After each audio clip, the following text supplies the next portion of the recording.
2 நட்சத்திரங்கள் ஒரு நட்பு கிட்டத்தட்ட 4 தசாப்தங்களை கடந்தும் அந்த நட்பு இன்னும் உயிர்ப்போட தொடர்ந்து கொண்டே இருக்கிறது.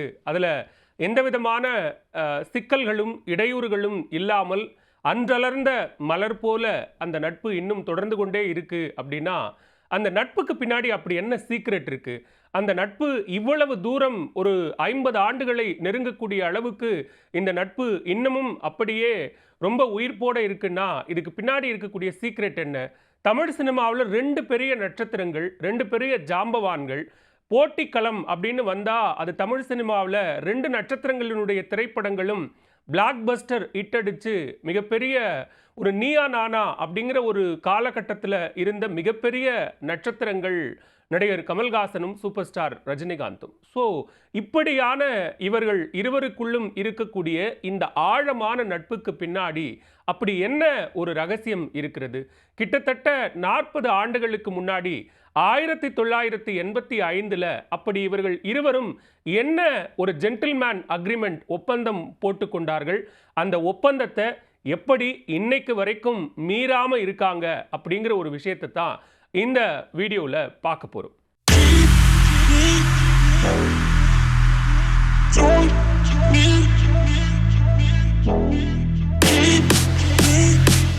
மாநிலங்களவையினுடைய உறுப்பினராக நடிகர் கமல்ஹாசன் தேர்வு செய்யப்பட்டிருக்கிறார். மக்கள் நீதி மய்யம் கட்சியினுடைய தலைவராக அவர் கடந்த 2024 நாடாளுமன்ற தேர்தலில் கோவை தொகுதியில் போட்டியிடலாம் என்று எதிர்பார்க்கப்பட்ட நிலையில திமுக கூட்டணியில அவருக்கு மாநிலங்களவை இடம் வழங்கப்படும் என்ற காரணத்தினால அவர் அந்த தேர்தலில் திமுக கூட்டணிக்கு ஆதரவாக பரப்புரை மேற்கொண்டார்.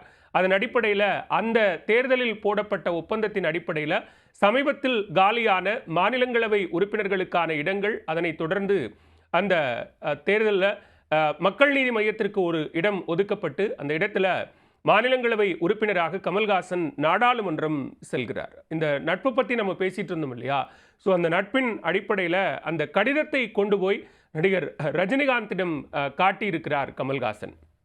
காட்டிவிட்டு தன்னுடைய அந்த மகிழ்ச்சியை நண்பர் ரஜினிகாந்தோடு பகிர்ந்து கொண்டேன் என்று சொல்லி அந்த சந்திப்பின் புகைப்படங்களை அவர் பொதுவெளியில் சமூக வலைதளங்களில் பகிர்ந்து கொண்டார். அதற்கு மீண்டும் நடிகர் கமல்ஹாசன் அந்த புகைப்படங்களை ரீட்வீட் பண்ணி அவருக்கு நண்பர் கமல்ஹாசனுக்கு மாநிலங்களவை உறுப்பினராக தெரிவாகி இருப்பதற்கு வாழ்த்துக்கள் என்று குறிப்பிட்டிருக்கிறார். இவ்வளவு அழகான ஒரு நட்பு இல்லை.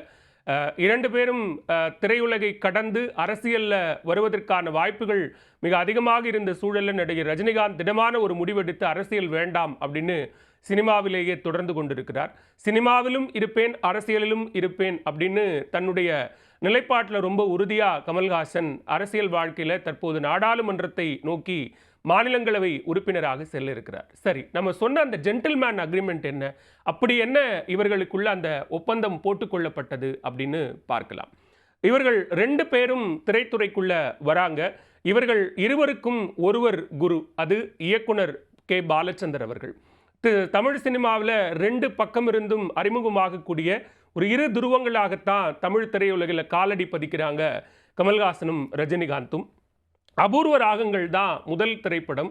அபூர்வ ராகங்கள் திரைப்படத்தில் 2 பேரும் இணைந்து நடிக்க தொடங்குகிற அந்த பயணம் என்பது கிட்டத்தட்ட தமிழில் மட்டுமே 16 படங்களுக்கு மேலே 2 பேரும் இணைந்து நடித்திருக்கிறார்கள்.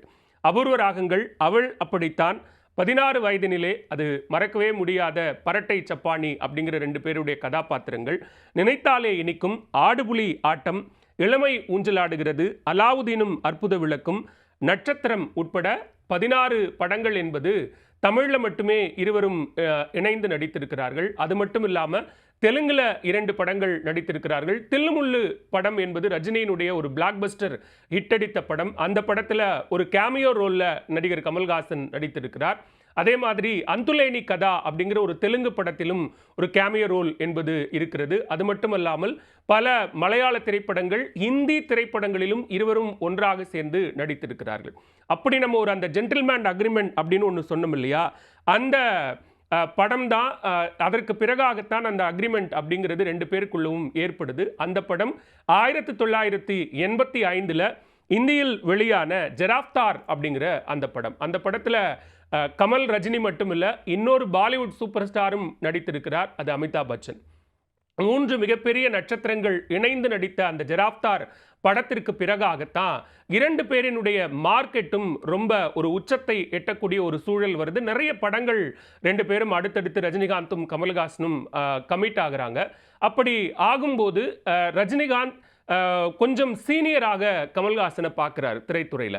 அப்ப அவர்கிட்ட சில ஆலோசனைகள் எல்லாம் கேட்கிறார். தனக்கு ஏதாவது படம் வரும்போது, கதைகள் வரும்போது, இந்த கதையை தேர்வு செய்யலாமா, இந்த இயக்குனரோடு இணைந்து படம் பண்ணலாமா அப்படிங்கிற சில ஆலோசனைகளை எல்லாம் ஒரு நண்பராக கமல்ஹாசனிடம் கேட்கிறார். கமல்ஹாசனும் அதற்கு உரிய முறையில் அவருக்கு வழிகாட்டி, இந்த படங்களை தேர்வு செய்யுங்க, இந்த மாதிரியான கதைக்களங்களை தேர்வு செய்யுங்க அப்படின்னு வழிகாட்டக்கூடிய ஒரு இடத்திலும் கமல்ஹாசனும் இருக்கிறார். ஸோ அப்ப 2 பேரினுடைய பயணமும் ரொம்ப வேகமா தொடங்குது. அப்ப அவர்களுக்குள்ள ஏற்படுத்தி கொண்ட ஒரு சின்ன ஒப்பந்தம் தான் என்ன அப்படின்னு பார்த்தா, அவர் தனியா ஒரு பெரிய இடத்துக்கு, பெரிய உச்சத்துக்கு போகணும், தான் தனியா நிறைய படங்கள் பண்ணணும் அப்படிங்கிற அடிப்படையில் 2 பேரும் சேர்ந்து நடிக்க வேண்டாம், நமக்குள்ள அந்த ஒற்றுமை நட்பு என்பதெல்லாம் அப்படியே இருக்கட்டும், இது பொறாமையின் அடிப்படையிலானது அல்ல, இது முழுக்க முழுக்க அவரவர்களினுடைய தனி வளர்ச்சி என்கிற அடிப்படையில் நாம தனித்தனியாவே படங்கள் நடிப்போம், சேர்ந்து நடிக்க வேண்டாம் அப்படிங்கிறத ஒரு வாய்வழி ஒப்பந்தமா, ஒரு ஜென்டில்மேன் அக்ரிமெண்டா இருவரும் உருவாக்கி கொள்கிறார்கள். அதன் அடிப்படையில் தான் தொடர்ந்து அதற்கு பிறகாக தனித்தனியாக படங்கள் நடிக்க தொடங்குறாங்க.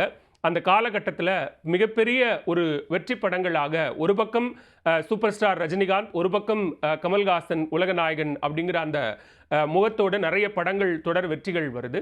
இப்போ மீண்டும் இன்னொரு சிக்கல் வருது. என்ன அப்படின்னு பார்த்தோம்னா, 2 பேரும் பெரிய நட்சத்திரங்கள், 2 பேருக்கும் ரசிகர் பட்டாளம் உருவாகிறது.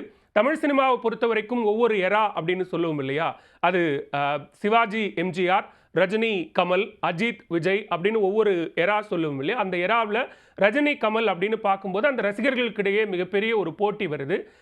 இருவருடைய திரைப்படங்களும் ஒரே நாளில் வெளியானா அது மிகப்பெரிய ஒரு போட்டி, கொண்டாட்டம், ரசிகர்களுக்கு கொண்டாட்டம் ஒரு பக்கம் அப்படின்னாலும் அது மிகப்பெரிய ஒரு போட்டியையும் தேவையில்லாத சில சலசலப்புகளையும் ஏற்படுத்துறத அடுத்தடுத்து பார்க்குறாங்க. அது இன்சிடென்டலாகவோ அல்லது கோஇன்சிடென்டலாகவோ இருவருடைய திரைப்படங்களும் ஒரே நாளில் ரிலீஸ் ஆகுது. அப்போ ஒரு படம் ஓடுது, ஒரு படம் சரியாக ஓடலை, அல்லது ஒரு படம் ரொம்ப சூப்பர் ஹிட்டாக ஓடிது, ஒரு படம் ஓரளவுக்கு ஹிட் ஆகுது அப்படிங்கிற அந்த சிக்கலும் வசூல் ரீதியாக சில சிக்கல்களும் ஏற்படும் போது மறுபடியும் அந்த ஜென்டில்மேன் அக்ரிமெண்ட்டாக இருவரும் பேசிக்கொண்டது என்ன அப்படின்னா, இருவருடைய திரைப்படங்கள்லையும் நம்ம ஒரே நாளில் ஒரே நேரத்தில் ரிலீஸ் பண்ண வேண்டாம், கொஞ்சம் முன்ன பின்ன ரிலீஸ் பண்ணிக்கலாம், அதை நம்ம தயாரிப்பாளர்களிடமும் விநியோகஸ்தர்களிடமும் பேசி அந்த ஒரு படத்தை வெளியிடுவதில் அந்த ஒரு ஒப்பந்தத்தை நம்ம வச்சுக்கலாம் அப்படின்னு சொல்லி இருவரும் பேசிக்கொள்கிறார்கள்.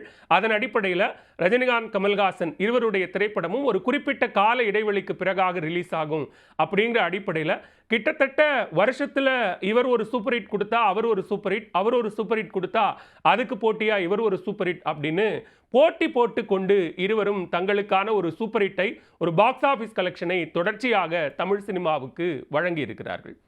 அதற்கு அடுத்த பல காலகட்டங்கள், குறிப்பாக பல மேடைகளில் கமல்ஹாசனும் அல்லது பல மேடைகளில் ரஜினிகாந்தும் பகிர்ந்து கொண்ட அந்த செய்திகளே இதற்கான ஒரு உதாரணம் அப்படின்னு கூட சொல்லலாம். ஒரு தளபதி படத்தில் கமிட் ஆகிறாரு ரஜினிகாந்த். அப்போ கமிட் ஆகும்போது ஒரு திரைப்பட விழாவில் 2 பேரும் சந்திச்சுக்கிறாங்க. ரஜினிகாந்தும் கமல்ஹாசனும் சந்திச்சுக்கிறாரு. அப்போ ரஜினிகாந்த் கமல்ஹாசனுடைய காது அருகில் போயிட்டு, நான் வந்து தளபதி அப்படிங்கிற ஒரு படத்தில் கமிட் ஆகிருக்கிறேன், தளபதி படத்தோட தலைப்பு நல்லா இருக்கா அப்படின்னு கேட்கும்போது ரஜினிகாந்த் தளபதி அப்படின்னு சொன்னது கமல்ஹாசனுடைய காதில் கணபதி அப்படின்னு விழுந்திருக்கு. ஸோ உடனே கமல் என்ன சொல்லியிருக்காரு, ஏன் வேற பேர் கிடைக்கலையா, இந்த பேர் ரொம்ப சுமாராக இருக்குது, ஏதோ விநாயகர் சதுர்த்திக்கு வச்ச பேர் மாதிரி இருக்கே அப்படின்லாம் கேட்டிருக்கிறார். அப்புறம் தான் ரஜினி சொல்லியிருக்கிறாரு, கணபதி இல்லை தளபதி அப்படின்னு சொல்லி இந்த மாதிரி மணிரத்னத்துடைய படம் அப்படின்னு சொல்லும்போது அவர் ரொம்ப சந்தோஷப்பட்டிருக்கிறாரு. இந்த மாதிரி மணிரத்னத்துடைய படத்தில் நடிப்பது குறித்து தன்னுடைய மகிழ்ச்சியை கமல்ஹாசன் ரஜினிகாந்திடம் வெளிப்படுத்தி இருக்கிறாரு. அதற்கு பிறகு என்ன நடந்ததுங்கிறத ரஜினிகாந்தும் கூட ஒரு மேடையில் சொல்லியிருக்கிறாரு. முதல் நாள் ஷூட்டிங்கில் தன்னை எப்படி மேக்கப் இல்லாமல் எந்த மாதிரி உடை போடணும், எந்த மாதிரி செருப்பு போடணும் அப்படின்லாம் சில சூழல் வரும்போது அது தனக்கு ரொம்ப புதுசா இருந்ததாகவும், அப்போ உடனடியா தான் கமல்ஹாசனுக்கு தொடர்பு கொண்டு இந்த மாதிரி மணி இப்படிலாம் சொல்றாரு அப்படின்னு கேட்டப்ப, அவரையே நடிச்சு காட்ட சொல்லுங்க. அவர் எப்படி நடிக்கிறாரோ அத அப்படியே நீங்க நடிச்சிடுங்க அப்படின்னு கமல்ஹாசன் கொடுத்த அறிவுரை தான் மணிரத்னத்திடம் ரொம்ப இலகுவாக பணியாற்றுவதற்கான ஒரு வாய்ப்பாக இருந்தது அப்படிங்கிறத ரஜினிகாந்தே ரொம்ப மகிழ்ச்சியாகவும், பெருமையாகவும் பல மேடைகள்ல பகிர்ந்து கொண்டிருக்கிறார். ஈவன் கமல்ஹாசனும் அப்படித்தான். ரஜினிகாந்தை ரொம்ப தனக்கு வழக்கமா நம்ம அந்த சீனியர், ஜூனியர் அந்த வித்தியாசம் சொல்லுவோம் இல்லையா? அப்படி இல்லாம, அவர் ஒரு சூப்பர் ஸ்டார். அவருடைய ஸ்டார்டம் வேற, அவருடைய ரசிகர் பட்டாளம் வேற அப்படின்லாம் பார்க்காம, ரொம்ப தனக்கு நிகராகவும், தனக்கு ஒரு சக போட்டியாளர், ரொம்ப ஆரோக்கியமான போட்டியாளராகவும் ரஜினிகாந்தை பார்க்கக்கூடிய ஒரு இடத்துல தான் கமல்ஹாசனும் இருந்திருக்கிறார். சமீபத்தில 2023 2 படத்தினுடைய ஷூட்டிங் ஒரே இடத்துல நடக்குது. இந்தியன் 2 படப்பிடிப்புல கமல்ஹாசன் இருக்கிறார். மற்றொரு படப்பிடிப்பில் ரஜினிகாந்த் இருக்கும்போது கமல் படப்பிடிப்பில் இருக்கிறாரு அப்படின்னு தெரிஞ்சு உடனடியாக ரஜினிகாந்த் போய் சந்தித்து அங்கேயே அவரிடம் பேசி அந்த நட்பை அளவலாவிய விதங்கள், வந்த செய்திகள் அப்படிங்கிறது நிறைய உணர்த்தக்கூடிய விஷயங்களாக இருக்கிறது. அதே நேரத்தில் பல தருணங்களில் ரஜினிகாந்த் தன்னுடைய சில ரொம்ப ஆரோக்கியமான போட்டி தொடர்பான ஆதங்கங்களையும் கூட அவர் பகிர்ந்து கொண்டிருக்கிறார். அது என்ன அப்படின்னா, இளையராஜாவிடம் ரொம்ப செல்லமாக அவர் கோபித்து கொண்டிருக்கிறார். நீங்கள் கமலுக்கு தான் ரொம்ப நல்ல நல்ல பாட்டுலாம் போட்டு கொடுத்துருக்கீங்க, எனக்கு நீங்கள் அந்த மாதிரிலாம் போட்டதில்லை அப்படின்னு சொல்லும்போது, இளையராஜா மேடையிலேயே அப்படியா, இப்போ இந்த பாட்டெல்லாம் ஹிட் இல்லையா அப்படின்னு ஒரு பட்டியல் போட்டப்ப, என்னதான் இருந்தாலும் நீங்கள் அவருக்கு தான் நல்ல பாட்டு போட்டிருக்கீங்க அப்படின்னு இந்த போட்டி ரொம்ப ஹெல்த்தியான ஒரு போட்டியாகத்தான் இருவருக்குள்ளும் இருந்திருக்கிறது. அப்போ போட்டுக்கொண்ட அந்த ஜென்டில்மேன் அக்ரிமெண்டின் படி இருவரும் இணைந்து படம் நடிக்கல. அதற்கு பிறகாக ரசிகர்களிடையே அந்த மோதல் போக்கு இருந்தபோதும் அவங்க 2 பேருக்குள்ளவும் இருந்த நட்பு என்பது ரொம்ப ஆழமான நட்பாக இருந்திருக்கிறது. அந்த நட்புக்குள்ள எந்த விதமான சிக்கலும் விரிசலும் வரவே இல்லை. அது இன்றளவும் தொடர்ந்து கொண்டிருக்கிறது அப்படிங்கிறது தான் நம்ம பார்க்கிறோம். அரசியல் அப்படின்னு வரும்போது நடிகர் ரஜினிகாந்த் ரொம்ப நீண்ட காலமாக தன்னுடைய அரசியல் பயணம் தொடர்பான ஒரு அறிவிப்பை சொல்லிக் கொண்டிருந்த நேரத்தில் ஒரு காலகட்டத்தில் அரசியல் வேண்டாம் அப்படிங்கிற ஒரு முடிவை எடுத்து ஒதுங்குறாரு. ஆனால் கமல்ஹாசன் தன்னுடைய அரசியல் பயணத்தை தொடங்குகிறார். மக்கள் நீதி மய்யம் என்கிற கட்சியை தொடங்கி அவர் தேர்தலை சந்திக்கிறார்.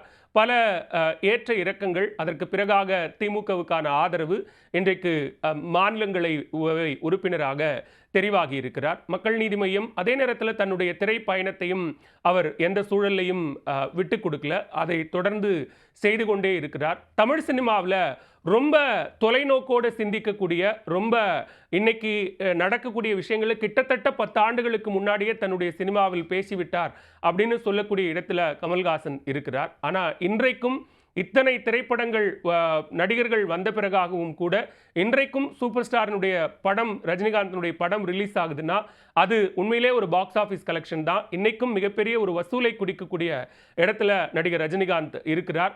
இயக்குநர்கள் எல்லாம் கால் ஷீட்டுக்காக காத்திருக்கக்கூடிய இடத்துல ரஜினிகாந்த் இருக்கிறார். இத்தனை தசாப்தங்கள், ஏன்னா நம்ம அந்த எரா சொன்னோம் இல்லையா, ரஜினி கமலுக்கு பிறகாக பல நடிகர்கள் வந்துட்டாங்க.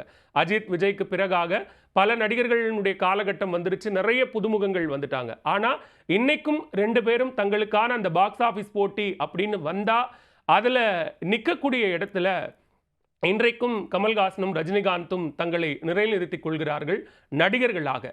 அதே நேரத்தில் நண்பர்களாக அவர்களினுடைய நட்பு ரொம்ப ஆரோக்கியமாக தொடர்ந்து கொண்டிருக்கிறது. அதற்கான ஒரு உதாரணமாகத்தான் இந்த மாநிலங்களவை உறுப்பினர் கடிதத்தை கொண்டு போய் அவருடைய வீட்டிலேயே அவர் கையில் கொடுத்து அதை, அந்த மகிழ்ச்சியை தன்னுடைய நண்பரோடு பகிர்ந்து கொண்ட அந்த தருணங்கள் என்பது முக்கியமானது.